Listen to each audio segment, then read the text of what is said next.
하나님의 말씀 데살로니가전서 2장 9절부터 읽겠습니다. 9절부터 데살로니가전서 2장 9절. 형제들아, 우리의 수고와 애쓴 것을 너희가 기억하리니 너희 아무에게도 누를 끼치지 아니하려고 밤과 낮으로 일하면서 너희에게 하나님의 복음을 전파하였노라. 우리가 너희 믿는 자들을 향하여 어떻게 거룩하고 옳고 흠없이 행한 것에 대하여 너희가 증인이요 하나님도 그러하시도다. 너희도 아는 바와 같이 우리가 너희 각 사람에게 아비가 자기 자녀에게 하듯 권면하고 위로하고 경계하노니 이는 너희를 부르사 자기 나라와 영광에 이르게 하시는 하나님께 합당히 행하게 하려 함이니라.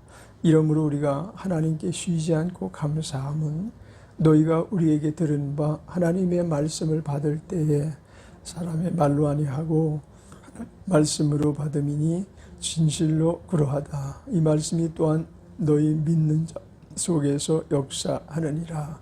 형제들아, 너희가 그리스도 예수 안에서 유대에 있는 하나님의 교회들을 본받은 자 되었으니 저희가 유대인들에게 고난을 받은 것 같이 너희도 너희 나라 사람들에게 동일한 것을 받았느니라. 유대는 주 예수와 선지자들을 죽이고 우리를 쫓아내고 하나님을 기쁘시게 아니하고 모든 사람에게 대적이 되어 우리가 이방인에게 말하여 구원을 얻게 함을 저희가 금하여 자기 죄를 항상 채우매 노하심이 끝까지 저에게 임하였느니라. 아멘. 9절로 16절까지 합독했습니다. 9절에 말씀하시는데, 형제들아, 우리의 수고와 애쓴 것을 너희가 기억하리니 너희 아무에게도 누를 끼치지 아니하려고 밤과 낮으로 일하면서 너희에게 하나님의 복음을 전파하였노라 라고 바울 사도는 말씀하고 있습니다.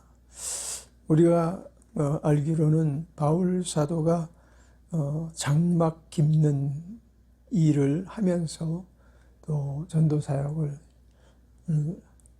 하게 되었습니다. 항상 하신 것은 아니겠지만 어려울 때에 그와 같이 또 이 일 또한 같이 병행하시면서 열심으로 복음을 전한 그런 흔적을 우리에게 나타내 보여주시는 분이죠. 다른 사도들은 일을 하였다라든지 이런 것에 대한 기록은 없어요. 모르겠어요. 다른 사도들도 그와 같은 방불한 삶을 살았을지도 모르겠어요. 그렇지만 우리가 흔히 베드로나 마가 요한 이런 분들은 일하던 것을 중단하고 하나님 사역에만 힘썼던 것을 알게 됩니다. 누가 의원도 마찬가지죠. 의사의 직분을 내려놓고, 마태도 세관원 세리의 직분을 내려놓고 오직 하나님의 일에 매진했던 것으로 보게 됩니다. 그분들이 다시 관공서에 들어가서 일할 수 있는 것도 아니죠.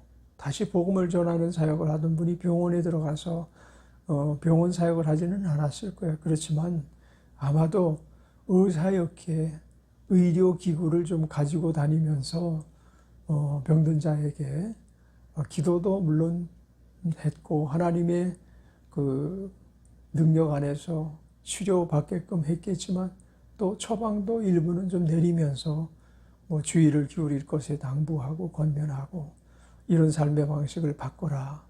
식단을 좀 바꿔야 될 것 같다. 라든지 이런 간단한 그런 어떤 권면은 했으리라고 충분히 이해가 됩니다. 하나님의 말씀을 증거할 때 일하는 것이 옳으냐, 옳지 않으냐, 그것은 이분법적으로 그냥 논단하기는 좀 어려워요. 왜냐하면 우리가 계획한 일대로 일이 진행되지 않을 때가 많이 있거든요. 특별히 경제적인 어려움에 봉착해서 이제 교회를 개척해서 그냥 오직 개척에만 그냥 기도에만 힘쓰고 성도든 하나도 없고 임대료는 밀려가면서 그런 사역을 하는 분들이 꽤 있잖아요. 그래서 결국은 건물주에게 그 건물을 다른 분에게 임대하도록 내려놓으시라고 권고를 받고 결국은 목회를 그곳에서 하지 못하고 보다 더 이제 좀 열악한 쪽으로 가서 또 목회를 하신다든지, 물론 하나님께서 그런 내용을 돕지 못하신다는 말씀은 전혀 아닙니다. 도우실 수 있는 분이시고 또 역사하실 수 있는 분이에요. 그렇지만은 환경을 따라서 또 생활 여건을 따라서 하나님께서 기뻐하실 때 하나님께서 옳게 여기시는 일에는 그다지 부담스럽게 여기면서 내가 이 일을 해도 될 것인가 말아야 될 것인가, 특히 목회자의 경우에 말이죠. 성도들이 마땅히 일을 하거든요. 성도들이 일 안 하고 신앙에 매진하면서 결국 생활할 수 없어요. 일하는 자는 먹지도 말라. 주님께서 일하지 않는 자는 먹지도 말라 그러셨는데, 그것은 뭐 목회자에게도 동일하지 않겠습니까? 목회자에게 하나님의 일하지 않는 자는 먹지도 말라, 이 말씀이 당연히 주어져야 될 부분이고요. 왜냐하면 그 성도들이 헌금한 것 중에 교회에서 그 사례한 것 가지고 우리가 일을 할 때에는 당연히 목회에 전심전력 하지 않으면 안 됩니다. 왜냐하면 하나님이 주시는 녹봉을 받고 하나님 주시는 사례를 받고 하나님께서 우리를 일시키시는 것이거든요. 사람이 일시키는 게 아니에요. 교회에서 사례했다고 했을 때 사람이 일시키는 게 아니고, 적어도 개척교회도 헌금을 통해서 주어진 그 성도들이 하나님의 드린 바 된 헌금을 통해서 그것으로 생활을 하게끔 사례비를 받고 있다고 한다면 당연히 하나님이 일을 시키기 위해서 사례하신 것으로 우리는 생각을 하지 않으면 안 됩니다. 그렇지만 그와 같은 형편이 되지 못할 때 가정은 풍지박산이 되고 견디지 못해서 그냥 아이들은 온갖 그 하나님 사역자의 자녀된 것에 대해서 굉장히 불만을 갖는 상황 속에서 그냥 묵묵히 견디는 일에만 힘쓰게 된다면 그 부분 또한 생각해 볼 필요가 있습니다. 사도 바울의 결단은 어떤 의미에서 보면 개혁주의예요. 당시 선지자들도 물론 어떻게 살았는지 우리는 확실히 알지 못하지만 적어도 초대교회의 사역자들, 사도들은 그다지 그렇게 사역하면서 일할 수 있는 형편을 못 됐어요. 왜냐하면 너무나 바빴거든요. 복음을 전하고 그들을 통해서 교회를 세워 나아가고 그들이 헌금한 사례비로 충분히 사례를 받고 생활할 수 있는 환경 가운데서 오직 복음 전하는 일에만 힘쓰고, 물론 그들이 사치스러운 생활을 했다고 보지는 않아요. 꼭 필요한 생활비만 교회에서 그것을 수레받고 교회에서 주신 것을 수용해가면서 또 일부는 오히려 하나님 앞에 다시금 환불을 해가면서, 그러면서 아마 오직 복음 전하는 것이 이 생에서의 자랑을 위한 것이 아니라 최상의 복음 효과를 나타내게 하기 위해서 아마 물질적인 관계도 아주 청렴하게 잘 유지했으리라고 생각이 돼요. 그것이 왜냐하면 성도들이 볼 때 존경의 이유가 되기도 하거든요. 신뢰의 이유가 되기도 하거든요.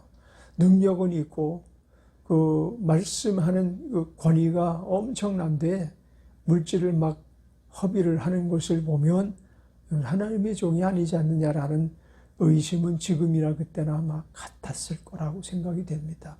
그래서 지금도 마찬가지고 그때도 마찬가지고 주의 일을 하기 위하여, 하나님의 일을 하기 위하여 하는 모든 일들이 우리 하나님 보실 때 옳게 여기시는 일이 아닌가, 그저 이런 정도로 우리가 생각해도 무방할 것이라고 생각이 됩니다. 우리의 수고와 애쓴 것을 너희가 기억한 일이 너희는 아무에게 누를 끼치지 아니하려고, 너희 아무에게도 누를 끼치지 아니하려고. 목적은 그거죠. 이제 막 신앙생활하는 그 사람들이 이것으로 말미암아 시험 당하지 않게 하려고 그들이 노력을 하고 열심히, 더군다나 그때 열악한 삶의 환경은 지금이나 뭐 그때나 뭐 다를 바 없어요. 부자들은 뭐 좀 편안한 생활을 했겠지만은 대부분의 사람들은 열심히 일하지 않고는, 수고로 일하지 않고는 살기 힘든 그런 세상이었을 거예요. 지금 오히려 그 하루에 몇 시간 일하는 것이 노동법으로 정해져 가지고 노동자들이 그래도 편안한 세상을 살아가고 있어요. 그때는 밤일을 마다하지 않고 아마 생산직에 있는 사람들은 거의 일했으리라고 봐요. 왜냐하면 노예제도가 있던 시대니까 뭐 오죽했겠어요. 아주 철저히 그 사람의 힘을 소진할 때까지 고용주들은 썼을 거라고 생각이 되죠. 인권이 지금 같지 않은 시대거든요. 그래서 사도들도 밤과 낮으로 일하면서 또 밤에는, 낮에는 복음을 전하고 밤에는 일하고 또 낮에도 또 필요에 따라서 일을 하고 주문량을 감당하지 못했으면 낮밤 가리지 않고 그것을 완전히 납품을 해서 상품이 되도록 그와 같이 열심히 일하는 모습이 숙연함을 가져오게 하지 않는가. 사도로서 그 큰 사역을 감당하면서도 그렇게 하나님께서 옳고 흠없이 여기신다는 확신을 가졌기 때문에 일하지 않았겠나, 그런 생각을 해봅니다. 우리가 너희 믿는 자들을 향하여 어떻게 거룩하고 옳고 흠없이 행한 것에 대한 너희가 증인이요 하나님도 그러하시도다. 그렇잖아요. 성도들도 그들의 삶을 참으로 복음을 위해서 헌신적 삶을 산다라고 믿었을 뿐만 아니라 하나님이도 그러하시기에 사역의 현장에서 끊임없이 하나님의 역사, 성령의 능력을, 믿음의 능력을 나타내게 해주셨던 것을 우리는 기록을 통해서 확실하게 증거받을 수가 있는 것입니다. 11절에 너희도 아는 바와 같이 우리가 너희 각 사람에게 아비가 자기 자녀에게 하듯 권면하고 위로하고 경계를 했다. 권면과 위로와 그리고 경계라는 것이 틀림없이 우리 말씀을 듣는 자에게 그 세 가지를 그 안에서 발견해야만 될 거예요. 권면이라는 것은 열심히 하고 있는데 알지 못해서 그런 부분들을 못하기에 그것은 이렇게 하는 것이 옳지 않겠는가라고 하는 게 권면이에요. 위로라는 것은 애쓰고 힘쓰고 노력하고 수고하는 것을 우리가 보고 있다. 너희가 열심히 잘한다. 더 잘해. 그대로 하면 될 것 같아. 하면서 칭찬 반, 그리고 또한 그들의 그 동정을 잘 알고 있다라는 것을 통해서 수고한다고 노고를 취하는 그런 내용이 되겠죠. 근데 경계라는 내용은 잘못된 상황에 빠지기 쉬운 상태의 노인자들을 향해서 더 이상은 안 돼. 그대로 가면 안 돼. 라는 내용을 지금 말씀하고 있는 거거든요. 그래서 모든 말씀 안에는 권면과 위로와 경계가 포함되어 있음을 우리가 발견할 수 있으면 참으로 분별력 있는 말씀 듣는 자세라고 볼 수가 있을 거예요. 어떤 사람은 자기가 듣고 싶은 말만 들으려고 합니다. 권면 같은 것은 또 경계 같은 것은 굉장히 마다해요. 그런 것에 대해서는 굉장히 거부감을 느껴요. 위로한다든지 칭찬받는다든지 이러면 굉장히 은혜를 받거든요. 그런데 사실은 은혜 중에 어찌 보면 권면을 들을 수 있는 사람이 은혜 있는 사람이고, 더 나아가 경계를 듣고 즉시 돌이킬 수 있는 사람이 더 은혜 받은 사람이에요. 은혜를 조금 받은 사람들이 그저 칭찬만 듣기를 바라죠. 그리고 상만 받을 것을 늘 생각하면서 신앙생활을 하는 사람이죠. 하나님께서도 우리에게 상만 주시는 분이 아니셔요. 하나님께서도 우리가 잘못할 때는 따끔하게 책망하시고, 또 때로는 권면하시기도 하고, 때로는 경계하시기도 하시는 분이신데, 성도들이 좋은 것, 사역자들이 성도들이 좋아하는 것만 달콤한 것만 계속 공급하면 그건 비만이 되고 말죠. 우리나라 요즘 특히 남성 여성 할 것도 없이 몸이 평범한 사람들, 건강한 사람들의 2배 이상 되는 그와 같은 비만형의 사람들이 많아요. 걷기를 힘들어하고 저대로 살다가는 중병이 찾아오겠구나라는 걱정이 될 만큼 본인들은 걷기도 힘들어서 다른 사람들은 뛰어도 땀을 안 흘릴 정도인데도 불구하고 조금만 걸어도 식은땀이 흐르고 온몸이 견디지 못하는 이런 상태가 될 만큼 비만이 된 것은 왜 그럴까요? 비만되게 하는 좋은 것들, 맛있는 것들, 칼로리 높은 것들을 제한 없이 먹었기 때문에 비만이 되는 거예요. 틀림없이 고혈압이라든지 중풍이라든지 비만으로 말미암아 발생하는 질병들에 대해서 전혀 저항력을 가지지 못한 몸의 상태가 돼버리고 마는 거죠. 그럼 결국 사망에 이르는 거거든요. 영적인 상황도 마찬가지입니다. 영적으로 우리가 내가 좋아하는 것에만 몰입하고 내가 원하는 것에만 또 내가 그냥 듣기 좋은 것들만 수용하고 살아간다면 비만 상태가 돼버리고 말 거예요. 그러면 브레이크 기능이 없어지는 거예요. 신앙생활 하면서 브레이크 기능이 없는 차를 타고 달려가는 거예요, 그냥. 그러다가 어떠한 경우가 되면 그냥 그대로 충돌해서 모든 것이 풍지박산이 될 수도 있는 거라고요. 특히 믿음 안에서 우리가 브레이크를 가지지 못하면 정말 큰 낭패를 겪게 될 수도 있는 것입니다. 그래서 우리는 항상 권면을 듣는 자세, 그리고 또한 위로는 우리를 힘주시기 위한 배려이시기 때문에 그 위로에 우리가 그냥 탐닉되어 있으면 안 돼요. 위로는 들음과 함께 교만으로 우리가 잘하고 있다라는 자화자찬으로 자기를 그냥 방치하지 말고 좀 더 애쓰라는 말씀이시구나. 이대로 그냥 계속 인내심을 갖고 모든 일을 성취해 나가라는 말씀이구나. 그런 경계하심으로 들어야 마땅합니다. 그리고 경계받았다고 한다면 즉시 우리의 삶을 바꿔야죠. 하나님께서 옳게 여기시는 일이 아니기 때문에 경계하시는 건데 그냥 계속해서 나아가면 안 되는 것입니다. 12절에 이는 너희를 부르사 자기 나라와 영광이 이르게 하시는 하나님께 합당히 행하게 하려 함이니라. 권면하고 위로하고 경계하는 이유가 뭐라고요? 영광에 이르게 하시는 하나님께 합당히 행하여 부르심의 상을 받는 그날까지 그냥 굴곡되지 아니하고 굴절되지 아니하고 우리 주님을 쫓아서 올곧게 나가게 하시기 위함이다 라는 것입니다. 13절에 이러므로 우리가 하나님께 쉬지 않고 감사함은 너희가 우리에게 들은 바 하나님의 말씀을 받을 때에 사람의 말로 아니하고 하나님의 말씀으로 받음이니 진실로 그도하다. 이 말씀이 또한 너희 믿는 자 속에서 역사하느니라. 참 이 말씀은 말씀 듣는 자세에 대하여 죄종들이 자주 언급하는 내용이기도 해요.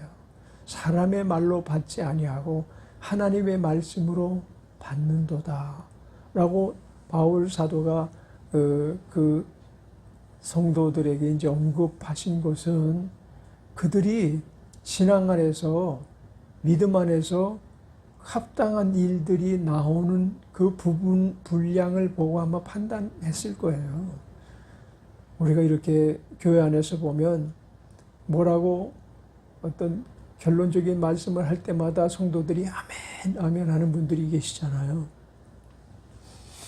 그런 부분을 보고 저분은 말씀을 사람의 말로 받지 않고 하나님의 말씀으로 받는구나 라고 생각할 수도 있겠지만 사실은 그의 결론이 어떠한가, 그의 지금 결국에 어떠한 모습으로 나타나는가까지 보아야 되는 것입니다. 그래서 이 말씀이 또한 너희 믿는 자 속에서 역사하느니라. 과연 그 말씀대로 역사가 나타나느냐가 하나님의 말씀을 그 사람의 말로 받지 않고 하나님의 말씀으로 받는 것이죠. 우리가 사람의 입을 통해서 선포되는 설교자의 말씀이 어떻게 사람의 말이 아니라고 말할 수 있겠어요? 사람의 말이긴 합니다. 근데 그 내용이 하나님께서 중보하라고, 대언하라고 주신 것으로 우리 하나님의 사역자들이 그대로 하나님의 말씀을 전한 것 같이 전하게 한다면 듣는 사람들도 그와 같이 들어야 되는 거죠. 경우에 따라서는 설교자들이 자기 말하는 경우에 그것이 아주 확연히 구별될 때가 있을 거예요. 아, 저건 사람의 말이구나. 그것까지 들으라는 얘기는 아닌 것입니다. 설교자가 때로는 분별력이 좀 떨어지는 경우가 없지 않아 있을 거거든요. 그래서 하나님의 말씀을 전한다 하면서도 자기의 이야기를 할 때가 종종 나타날 것입니다. 그런 것까지 하나님의 말씀으로 듣지 않았다라고 책망해서는 안 되는 거죠. 그거는 아닌 거죠. 왜냐하면 말씀을 전할 때 하나님의 말씀을 대언하는 심정으로 설교자가 전하는 것과 그리고 설교를 위해서 갖은 미사여구를 집어넣어서 듣는 사람의 귀를 가렵지 않게 하려고 가렵게 하고가 맞나요? 가렵지 않고가 맞나요? 어쨌든 하여튼 듣는 사람 기분 좋게 하려고 하는 말이 계속 되어진다면 그건 하나님의 대언의 영을 통해서 선포되는 말씀이 아니라고 볼 수 있어요. 첫 번째는 전하는 자가 하나님의 말씀을 대언을 한다라는 확실한 자세를 갖고 전해야 되는 것입니다. 두 번째는 듣는 자들이 그것을 인지할 정도로 선명해야죠. 분명해야죠. 뭔가 희뿌옇게 해가지고 그것 같기도 하고 아닌 것 같기도 하는 것보다는 보다 더 분명하게 하나님의 말씀을 선포하는 것이 사역자들이 가져야 될 자세라고 생각합니다. 그래서 우리도 끊임없이 노력을 해야죠. 설교하는 자가 하나님의 뜻에서 벗어난 내용을 전하지 않았는가. 늘 자기가 한 설교를 뒤돌아보고 자꾸만 들어야만 됩니다. 전한 설교를 들을 때마다 아주 송곳으로 찔림을 받는 것 같이 아찔한 순간들도 사실은 있어요. 아유, 내가 이런 잘못을 저질렀구나. 그런 부분이 있으면 빨리 고쳐야 되죠. 그것을 그냥 방치하면 안 되는 것입니다. 그때 우리가 경계를 받아야 돼. 권면을 받아야 돼. 그리고 또한 하나님은 설교자에게 위로를 해주시는 것이 틀림없어요. 그러니까 우리가 설교를 하죠. 만약에 실수한 것에 대해서 권면만 하시고 경계만 하신다면 설교자도 자존감을 잃게 되겠죠. 그래서 하나님께서 우리에게 하나님 나라와 영광에 이르게 하실 하나님의 사랑이 그 안에 있음을 잘 알고 옳게 사역할 수 있는 믿음의 사람이 되길 바랍니다. 이러므로 우리가 하나님께 쉬지 않고 감사한다.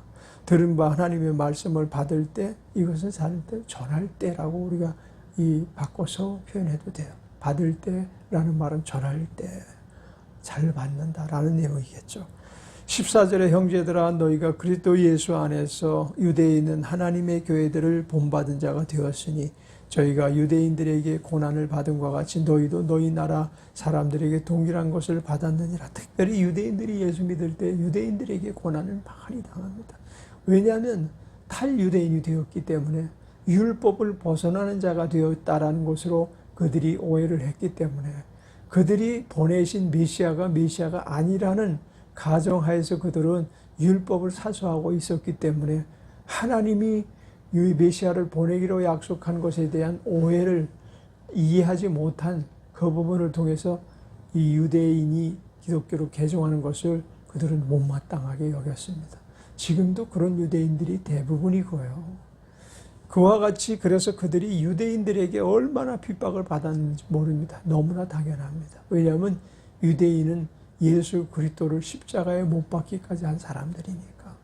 그러니까 유대인에게 있어서 유대교는 결코 떠날 수 없는 하나님이 주신 첫 번째 그 약속이거든요. 근데 두 번째 약속에 이르지 못한 거예요. 하나님이 첫 번째 약속을 이어서 두 번째 약속으로 주신 그러니까 오래전에 약속하신 것과 그리고 약속을 기반으로 해서 두 번째 새롭게 약속하신 것, 약속을 완전히 성취하고 주신 것에 대해서 그들은 이해를 못했던 것입니다. 그래서 그들에게 얼마나 많이 핍박을 당하고 어려움을 당했는지 모릅니다. 그것이 사실은 유대인에게 형벌로 주어졌죠. 그래서 2000년 동안 나라 없는 민족으로 방황유리하면서 그러면서 얼마나 그들이 고통을 받았는지 모릅니다. 자, 16절에 유대인은 15절에 유대인은 주 예수와 선지자들 죽이고 우리를 쫓아내고 하나님을 기쁘시게 아니하고 모든 사람에게 대적이 되어 우리가 이방인에게 말하여 구원 얻게 함을 저희가 금하여 자기 죄를 항상 지음에 노하심이 끝까지 저에게 임하였느니라. 그렇습니다. 이 하나님도 그들에게 진노하셨다라는 것을 이방인 된 우리는 확연히 볼 수가 있잖아요.